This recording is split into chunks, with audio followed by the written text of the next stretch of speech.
One of the worst things happened to the Bucks over the weekend. Last week, Damian Lillard ended up tearing his Achilles in Game 4 in the first round against the Milwaukee Bucks. And the Bucks ended up getting eliminated yesterday, which is most likely the end of this Bucks era. And this could possibly be the last time we ever see Dame play.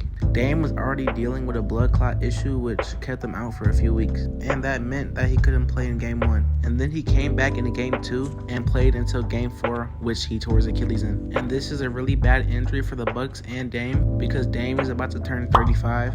And having a torn Achilles at this age, this is as bad of an injury that you could have. First of all, Dame is a small guard, and small guards need that explosiveness. And yeah, I know, some people might say, well, Kevin Durant tore his Achilles, and he came back, and he still was a top 10 player in the league. First, KD was 30 when he tore his Achilles. Dame will be 35 in June. Second, KD really doesn't need explosiveness. And at his size, he doesn't really need to be explosive that much because he can use his body and create shots over the defender. But the same really can't be said for Dame. Anyways, if Dame comes back, then he would most likely be 37.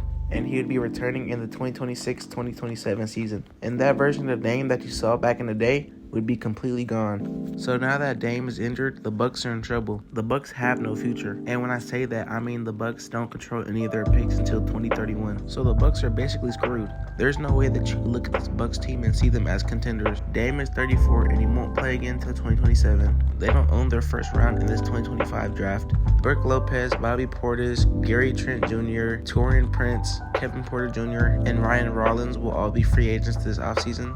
They have an aging core, and they've done a bad job of keeping their young guys and developing them, like AJ Johnson, who they traded to the Washington Wizards in the Kyle Kuzma deal. And all of these things can end up making Giannis want to leave. Giannis wants to compete for championships. That's why they traded for Dame. And even this season, that's why they ended up trading Chris Middleton away for Kyle Kuzma. The Bucks have done these trades to try and keep Giannis in Milwaukee. And now that Dame is hurt, how are the Bucks going to try and convince Giannis to stay in Milwaukee? Giannis is 30 years old, and he wants to win more titles. And he's probably not going to wait until 2027 for Dame to get healthy again.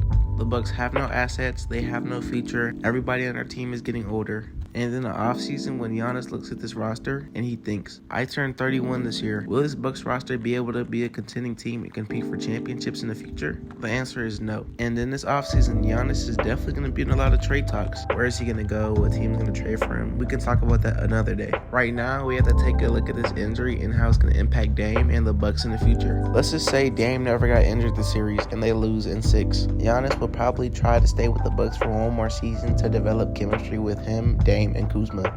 And you make a couple of tweaks to the roster and run it back one more year and see what happens. But since this Dame injury happened, Giannis most likely won't stay on his team. But who knows what's going to happen. Anyways, if you enjoyed this video, like and subscribe and share this with your friends. And also, you should watch the last video that I posted. And we're on the road to 10 subscribers, so please sub up. Anyways, I'm going to catch y'all boys later. I love y'all. Peace.